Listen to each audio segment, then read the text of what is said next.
நீங்கள் கேட்டிருக்கீங்களா, லைட்னிங் டைமில் ஓப்பன் கிரவுண்டில் நிற்கிறத விட காருக்குள்ளே உட்காந்துருக்கிறது சேஃப் அப்படின்னு. கார் அப்படிங்கிறது ஒரு மெட்டாலிக் ஆப்ஜெக்ட். அப்போது லைட்னிங் ஸ்ட்ரைக் ஆச்சுன்னா காருக்குள்ளே உட்காந்துருக்கவங்கள ரொம்ப அதிகம் எஃபெக்ட் பண்ணும். ஆனால் அது அப்படி நடக்காது. அண்ட் எதனால் அப்படிங்கிறத ஃபர்தராக பேசுவோம். எலக்ட்ரிக் ஃபீல்ட் இன்சைட் அ கண்டக்டர்.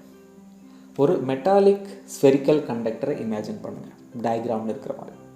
நான் அதில் கொஞ்சம் ஃப்ரீ எலக்ட்ரான்ஸை நான் ஃபர்தராக ஆட் பண்ணுறேன். இந்த எலக்ட்ரான் மியூச்சுவலாக ரிப்பல் பண்ணிக்கும். கண்டக்டர் சார்ஜ் ஃப்ளோவை அலோவ் பண்ணும்.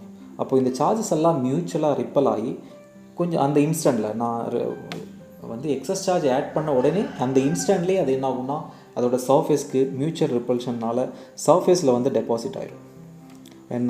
நான் ஆட் பண்ணுற எல்லா எலக்ட்ரானும் சர்ஃபேஸில் தான் இருக்கும். அண்ட் உள்ளுக்குள்ளே எவ்வளோ எலக்ட்ரிக் ஃபீல்டு வரும் அப்படின்னா 0 எலக்ட்ரிக் ஃபீல்டு வரும். ரீசன், இந்த எல்லா எலக்ட்ரான்ஸும் மியூச்சுவலாக ரிப்பல் பண்ணிட்டு தான் இருக்கும். அப்போ உள்ளுக்குள்ளே எந்த ஒரு எலக்ட்ரிக் ஃபீல்ட் லைன்ஸும் வராது. அண்ட் எல்லா லைன்ஸும் சர்ஃபேஸ்க்கு நார்மலாக தான் இருக்கும். ஸோ டயக்ராமில் ப்ளாட் பண்ணிடலாம். அண்ட் எல்லா எலக்ட்ரான்ஸும் சர்ஃபேஸ் கண்டக்டரோட சர்ஃபேஸில் மட்டும்தான் எக்ஸிஸ்ட் ஆக முடியும். அதே மாதிரி ஃபீல்ட் லைன் உள்ளுக்குள்ளே 0, inside the conductor electric field 0வாக இருக்கும். அண்ட் நான் இதோட ஃபீல்ட் லைன்ஸ் இமேஜினரி லைன்ஸ் வரையணும் அப்படின்னா அதோட இன்ட்ராக்ஷன் எல்லாம் அவுட்வேர்டு தான் இருக்கும். ஸோ இந்த எல்லா லைன்ஸுமே நார்மலாக தான் போகும். நார்மல் அப்படின்னா அந்த ஸ்பெரிக்கல் சர்ஃபேஸ்க்கு நார்மல் லைன்ஸ்.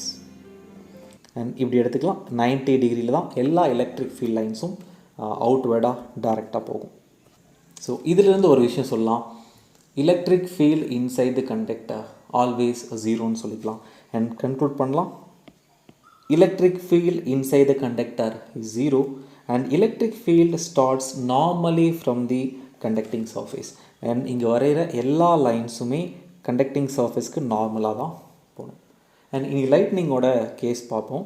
அண்ட் இந்த டயக்ராமில் பாருங்கள், நீங்கள் ஒரு காருக்குள்ளே இருக்கிற மாதிரி எடுத்துக்கலாம். அண்ட் லைட்னிங் ஸ்ட்ரைக் ஆகுது, ஹை வோல்டேஜ் ஸ்ட்ரைக் ஆகும். அண்ட் இதோட மெட்டலோட அவுட்டர் லேயரில் மட்டும்தான் அந்த சார்ஜஸ் ஃப்ளோ ஆகும்.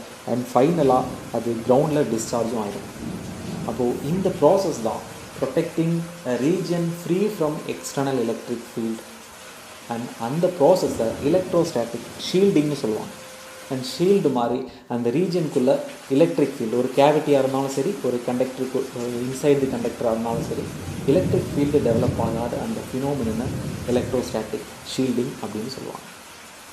ஸோ அதனால தான் காருக்குள்ளே இருக்கிறது தான் சேஃப் ஓப்பன் கிரவுண்டில் நிற்கிறத விட. ஸோ டிஸ்சார்ஜிங் ப்ராபபிலிட்டி ரொம்ப அதிகம் எங்கன்னா ஓப்பன் கிரவுண்டில் நிற்கும் போது. அண்ட் காருக்குள்ளே இருந்தால் நம்ம சேஃபாக இருக்கலாம்.